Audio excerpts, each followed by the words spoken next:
I just felt that small to medium-sized businesses were at a disadvantage. And I thought there was an opportunity for a marketing resource aimed specifically at small to medium-sized businesses and startups that could help them leverage the power of online engagement. We did due diligence and couldn't find a marketing agency that took that kind of approach. So, January 2008, I resigned my comfortable corporate job with all its trappings like international travel and company BMW and expense accounts and all that sort of stuff. And we launched 2008, which, as you'll recall, was probably not the best time to start a marketing agency. Any business. Not the best business decision I've ever made, but with not a small amount of luck and the support of fantastic clients, we weathered the storm of the post-boom recession. Years later, here we've grown to 19 people in 9 countries, helped over 400 clients. Marketing strategies, branding, design, websites. Most importantly, get it from a behavioral science aspect. So what our differentiation, if you like, is that we apply behavioral science thinking into a lot of the strategic and tactical execution to focus on the emotional resonance of our messaging to optimize to our ideal customer profile, our ICP. And that's us. But I am the world's biggest super fan. You're like a super fan. Welcome to the Business Superfans Podcast. We will discuss how establishing business superfans from customers, employees, and business partners can elevate your success exponentially. Learn why these advocates are a key factor to achieving excellence in the world of commerce. We discuss the invaluable insights of business owners who have successfully implemented the strategies in the book to build their own team of devoted superfans. Gain insightful knowledge from the experts who create applications that help you create passionate superfans. This is the Business Superfans Podcast with your host, Freddie D. Ready!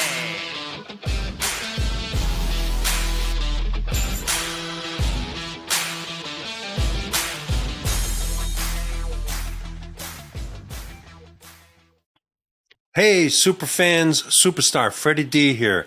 In this episode, number 107, we're joined by Gee Ranasinha, a true marketing veteran whose journey started way back in the era of dial-up internet and those iconic AOL CDs. Today, Gee is the CEO of Kexino, an award-winning marketing agency and behavioral science practice that's helped over 400 startups and small businesses in more than 20 countries build awareness, earn trust, and most importantly, drive sales. He's not just a practitioner, he's a pro. Gee is a fellow of the Chartered Institute of Marketing and a visiting clinical professor of 2 business schools, bringing a powerful blend of real-world experience and the academic insight to the table. In our conversation, Gee unpacks why so much of today's marketing completely misses the mark, why strategy doesn't always come from tactics, and how understanding buyer behavior has never been more critical, especially in an AI world. If you're ready for a fresh, no-nonsense take on what it really takes to move the marketing needle, this one's for you. Let's dive in. Hey, Freddie D here with another episode of the Business Superfans Podcast Show. We're super excited to have Gee with Kexino joining us today. Welcome, Gee. Thank you very much for inviting me. I do appreciate it. Delighted to be invited. So we're excited to have you, and we had a great chat before we started recording, and kind of surprised you that I was originally from France. It was a great conversation beforehand. Let's continue that conversation here while we're recording. And tell me a little bit about how did this Kexino name come about? Name actually came about from, very simply, we knew right at the beginning when we started the agency that we were going to be multicultural and international. So we needed a name that was short. One of us wanted an X because it's memorable and allows a certain amount of artistic interpretation when we start looking at design cues and distinctive brand assets and that sort of thing. And we also wanted to find something that didn't mean mother is a table in Swahili or something, right? Something that was totally abstract. So after lots of umming and ahhing, lots of suggestions didn't hit the spot, we settled on Kexino. Oh, obviously, we had to, one of the other criteria was we needed to find the domain that was available. In today's world, that's really important, which was, and challenging.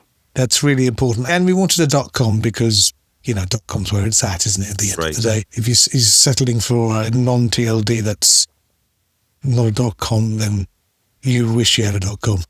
Yeah, I totally agree. I remember years ago, I would spend hours on a marker board trying to come up with names for companies that I've owned in the past. I came up with phonetic spelling and a multitude of different tricks and approaches. Sometimes it would take more than just hours. It would take a few days because then you'd look at it, it still wasn't right.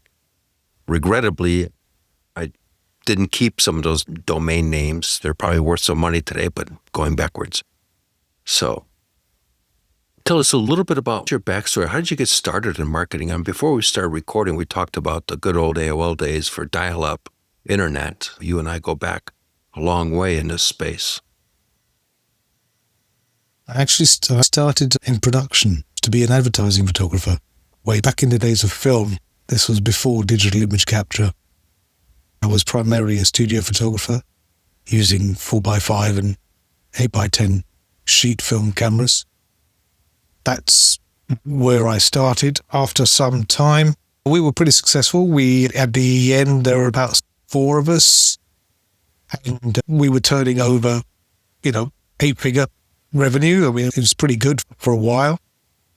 Then I got drafted into getting involved with digital image capture, right at the very bleeding edge, working with some very innovative and forward-thinking organizations who were very knowledgeable but didn't have the photographic chops to actually understand some important criteria from a photography aspect would influence a buying decision from their products. So I was more like an advisor, consultant for those guys, which we did for a while. Then I made another jump to a distribution company, which, as well as selling these professional grade digital image capture systems, which in the day you'd be looking at about 50 grand just for the digital back, which slotted onto your conventional camera. And this was in the days when 50 grand was a lot of money. Sure. But some of the other products in this company's portfolio was a software product, which was, again, pretty innovative. There wasn't really something to compare it with. And so it got me into software from the pre-media printing and publishing areas. So once an image had been captured, either with film or digitally, to understand the process of what happened to that image up until it got to print, but then became other types of media channels, which then got me to the point where I got headhunted to be CMO of a software company, which I did for 7 years. Clients were people like Airbus, Marvel, IKEA, some pretty big names. After that, we grew the company pretty well. The business was in the right place at the right time for growth. It still was a small company, so I realized I was treading water for the last year or two while I was there. So I needed to make a change as a CMO. You're always entertaining marketing agencies to give pitches for the contract. But I was shocked that no matter who we got in, the agencies were very interested in all the tactical stuff, all the execution-based stuff, right? Websites, videos, events, brochures, all that stuff. But they weren't really looking very deeply from a strategic standpoint about how to align the needs of the marketing department to fulfill the needs of the business as a whole. They weren't taking any real fiduciary responsibility over what they were putting together. So they'd come up with these fantastical plans, and if they didn't hit the target, they'd say, okay, fair enough, let's wipe the whiteboard down and start again. I thought that was a bit mad, really. It's a bit mental.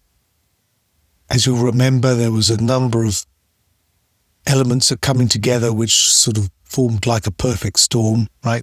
Broadband internet became affordable for non-techies, civilians, if you like. The iPhone had just come out, heralding what smartphones ended up doing for us. And we were just starting to leverage the power of the internet to influence our day-to-day lives. It wasn't something that was locked away in a lab somewhere. The thing is that at the time, the businesses that were taking advantage of what the internet could be were obviously the big guys with the deeper pockets and seemingly endless resources. Yeah, I remember doing online banking in the 90s. Before the late 90s, I was in charge of global sales and marketing for a software company in Arizona. I redid their web page because it was horrible in Microsoft Front Page. And that started a side gig for me because the resellers said, hey, who did the website? I said, I did. And it got me a little side gig of doing some websites for the distributors. Back then, it was still cowboy days, for lack of a better way of wording it, but an accurate way. Nobody was really leveraging it to where you were talking about before of really not just marketing pieces, but putting it together as a complete strategy for a business. I just felt that small to medium-sized businesses were at a disadvantage. And I thought there was an opportunity for a marketing resource aimed specifically at small to medium-sized businesses and startups that could help them leverage the power of online engagement. We did due diligence and couldn't find a marketing agency that took that kind of approach. So, January 2008, I resigned my comfortable corporate job with all its trappings like international travel and company BMW and expense accounts and all that sort of stuff. And we launched 2008, which, as you'll recall, was probably not the best time to start a marketing agency. Any business. Not the best business decision I've ever made, but with not a small amount of luck and the support of fantastic clients, we weathered the storm of the post-boom recession. Years later, here we've grown to 19 people in 9 countries, helped over 400 clients. Marketing strategies, branding, design, websites. Most importantly, get it from a behavioral science aspect. So what our differentiation, if you like, is that we apply behavioral science thinking into a lot of the strategic and tactical execution to focus on the emotional resonance of our messaging to optimize to our ideal customer profile, our ICP. And that's us. Interesting story. What a broad background that you bring to the equation from all the different roles that you've participated in to where you are today. You're really hitting a point that when you're leveraging behavioral science into marketing, people buy emotionally, but they justify it logically. What you're doing with the messaging is helping pull people in. The fact that you started in 2008 and had clients that believed in you and came on board, those are what I would call superfans, diehard business advocates that champion your brand and promote it everywhere. Superfans is a cooler name than brand advocates. And that's what carried you through, propelled you to the next level. Look at where you are 17 years later. I think it's an easier narrative to accept, especially if you're a business owner, a founder, CEO type business owner. Sweeping generalization here, but we have to make sweeping generalizations to make sense of anything.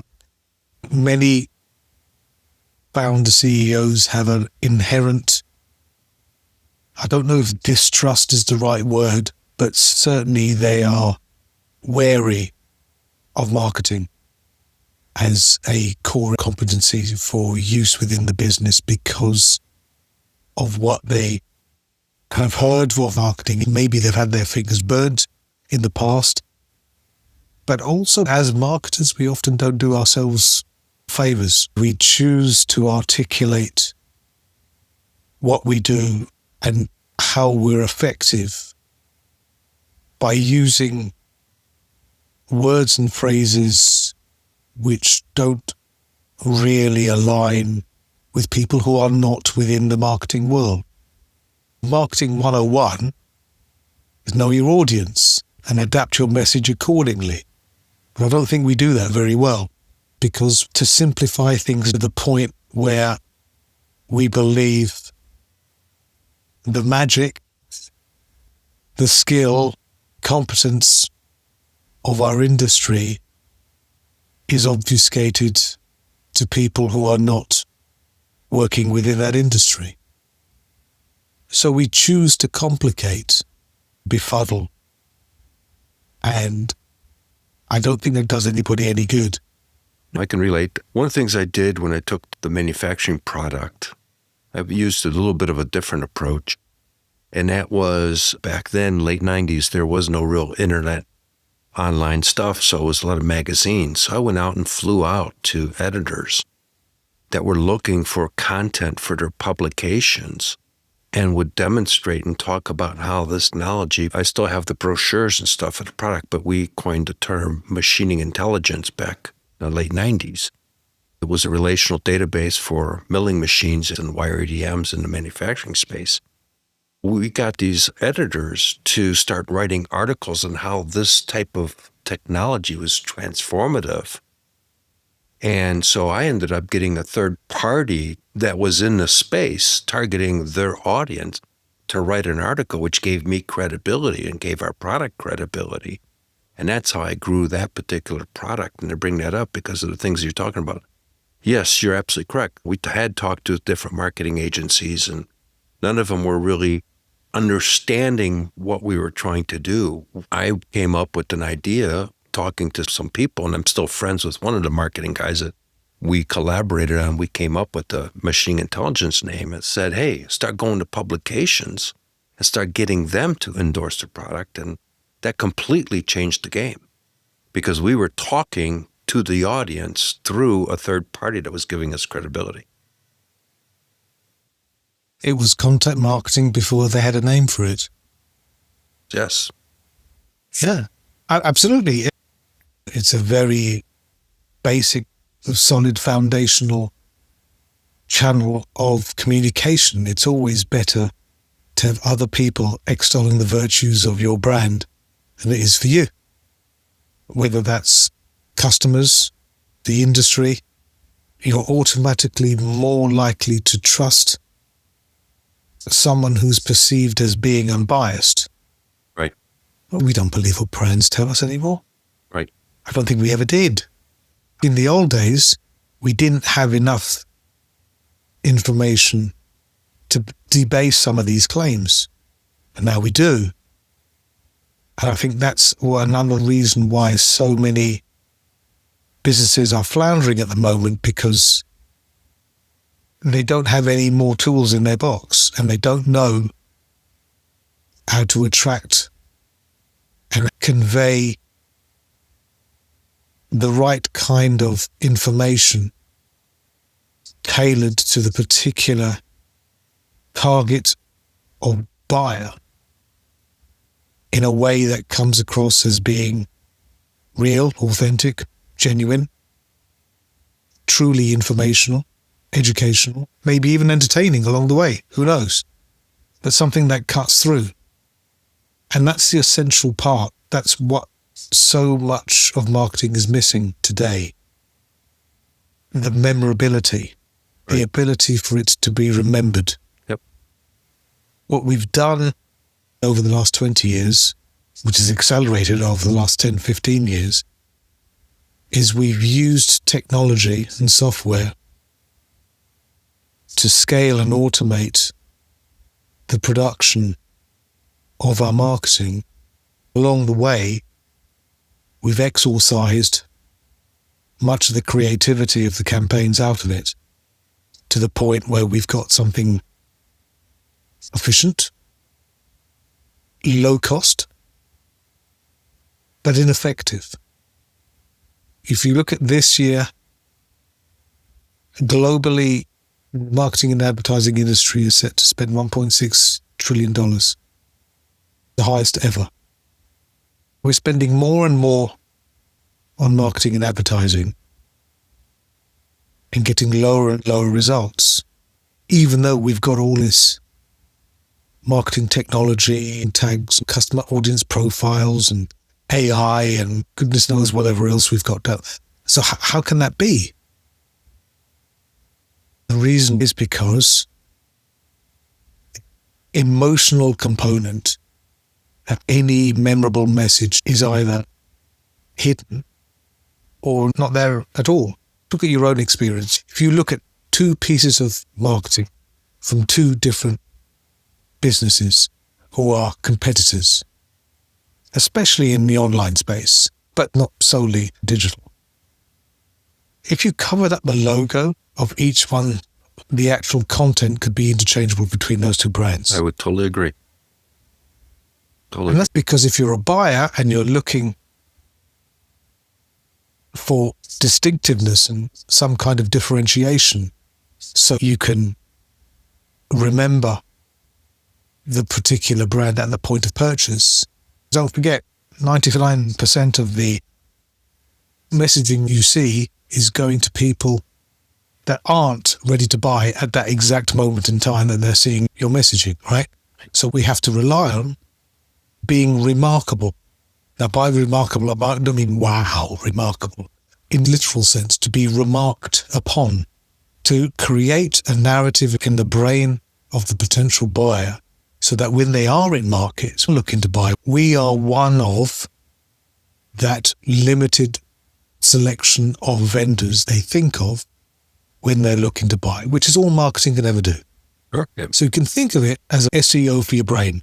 Yep. Okay? It's just trying to put that in the head of the potential buyer. Well, let me go further than that. And that's where I talk about the creation of Superfans, because having been both in sales and marketing for decades, the transaction and the sale really happen after the paperwork, because that's really the experience. You know, marketing is to attract and get the person in there. But once they're in, that's when they really become a customer. The sale is all the back end stuff, the onboarding, the utilization of the product or service to software, and really transforming. I really believe that's what propelled my success on a global scale. My whole ecosystem of customers, contractors, suppliers, distributors, and complementary businesses were what I call fans. They were promoting me. They were talking me up. And when you get that momentum going, that's how you really differentiate yourself. In today's world, it's blending back old school ways of good old word of mouth. Today, when we go to a restaurant, we pull up our smartphones, look at the reviews, what are people saying about it? That's how it's all done today. Beyond what you guys are doing to target the ideal audience, you got to get that audience to champion you to help propel it to the next level. You know, which I think only really happens after they've had an experience with your brand. Correct. Right? Because then they can talk. Right. Then they can talk from a position of experience. Yep. Because what you're talking about is branding, right? Branding is, I think it was Jeff Bezos who said, branding is what people say when you're not in the room. Right. Right.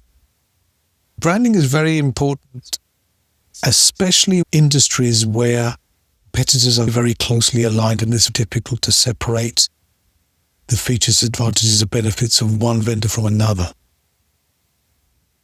And what scores above anything else is perception of brand. It helps elevate a business away from having to differentiate by a metric that the customer can understand outside of what the competition are doing, which often is price-based. Right. And as we know, once you start differentiating yourself on price, that's only going one direction. And that's a race that you do not want to win. Yeah, because when I was selling manufacturing software and other technologies that I sold, I would get referred by a superfan to somebody else, and pricing was no longer part of the conversation. They'd say, Jack says I need to get this. What's it cost? How fast can you get it here? That was the end of the deal. That was it. The transaction was done because of that. The testimonials, the testimonial has spoken for them. The uncertainty of navigating through an industry where you may not be familiar with the key players has been removed because you've been able to get to a point of reference through a referral and having that trust, because before people buy from you, they need to know of you. Right? So by having that reputation, by having that referral, it's put you to the top of the list. Now, it's up to you to stay at the top of the list. It's another conversation. We could quite easily fall off that pedestal. But, I would say nowadays, attention's not the issue. I don't think attention's the issue. It's easy to make a big noise and get eyeballs. That's not the problem. The problem is coming up with a piece of communication that informs, entertains, educates, whatever it needs to do, with a message that can then inspire action. And you need to have those three elements in place for any marketing to be what we'd call effective. And much of it isn't. Restate those three things, please. That grabs the attention. Restate for our listeners. Capturing somebody's attention, the communication, the actual message of the reason why you're attracting their attention, and then the action you want them to take as a result. Unless those three elements are spelled out very, very clearly, the chances of that particular piece of marketing being very effective is going to be very low. Much of what we see with marketing today is taking one, possibly two, but not three of those elements together. I said attention's easy, okay? Getting eyeballs is easy. But saying something that is memorable, has an emotional as well as a logical, pragmatic component to it, to be able to form those memory structures in the brain, is far too rare. Look at the way the human mind works is reliant upon emotion to secure strong memory structures. Look at any memorable event in your life. It's snapshots. Okay? I look at it as, I call it snapshots. You got snapshots of things that you happen in memories. And all of those memories, I'd wager, the strongest memories that you've had in your life thus far, have been underpinned by an emotional reaction. Happiness, maybe sadness, maybe anger, maybe grief, maybe whatever. It's underpinned by a very strong emotion. Look how sometimes you can be walking down the street or in a strange place and you suddenly get a smell which instantly transforms you back 10, 20, 50 years in the past. It evokes a very strong emotional reaction, right? Because that's how memory structures are formed. Yes, you need information, you need pragmatism, logic, and rationality, but it's nothing without having an emotional reaction to underpin all of that. Otherwise, it is easily forgotten. And we're not doing that anymore. And this is the reason why so much of our marketing is failing to hit its target. And we're blaming the tools rather than the people who simply aren't doing their jobs. I would agree with that. And the reason why they're not doing their jobs is because they don't know how to do their jobs. Right. Because people conflate marketing with promotion. They think marketing is ads and videos and podcasts and websites and stress balls and events and brochures, right? Which is all tactical. It's all promotional stuff. Nobody's thinking about customer research and segmentation, targeting, positioning, and all of the stuff that happens, the 9/10 of the iceberg that are under the waterline, that normal people don't see as an output from marketing. Nor would they. No, right? There's no reason for them to see it. Let me share something that contributes to that. In 2009, I was helping a bathroom remodeler in Chicago with digital marketing and sales. I never really sold construction before, but I owned apartment buildings in the past. I ended up getting a referral for a guy looking to get his kitchen remodeled. I'm bringing this up because it's a story, and I created a vision for him of what his place would look like. And we talked about the kitchen, and then we started talking, well, if we do this, this is how the living room's going to look. And if you're going to do this, it's going to be the bathroom, and this is going to be the bedroom. And all of a sudden, the thing that got him excited was he was looking at a whole different place. I ended up selling a $140,000 remodeling project. I know how to sell, but the point was I didn't sell. I got a story in his head, which is exactly what you're really talking about, is through digital marketing. I created a vision where he visualized something himself, and he ended up buying. I wasn't selling anymore. What you're doing is similar. You're getting somebody to buy because they resonate with it emotionally. What you're doing is painting a picture where they have to fill in the dots themselves. Mm-hmm. And by doing that, it's not your idea anymore, it's their idea. So let's talk about how you manage your team and all the different countries that you're in. How do you work with all the multicultural challenges, beliefs, languages, and all that stuff? The cultures aren't actually very different. We're 19 people in 9 countries. 9 of us are in the US. The rest are in Europe, Japan, and I have 2 people in Australia. And we've been in a distributed working environment since day one. In 2008, it was a pretty bold move, and there weren't many agencies setting themselves up in a remote working environment at the time. It was quite daring, and we do find our way in terms of how best to communicate and also build culturally within the organization, since you don't have those water cooler moments when you're 20,000 miles away from each other. One thing we do is yearly kick-off meetings on cultural aspect of the organization to get a bit crazy with people you're working with every day but you don't see in real life. It's not for everyone, and we've tried very hard to onboard certain people where this is something that they embrace. The level of self-discipline required is very strong. And to be effective in the role, you have to have an entrepreneurial mindset about how you do your work every day. We tried lots of things. There was one particular person I really wanted to work with. She was fantastic. Adapting this new way of working was totally alien to it. One of the guys suggested a video chat open. The entire organization, bearing in mind that different people are working different hours, and it would be like that for a week.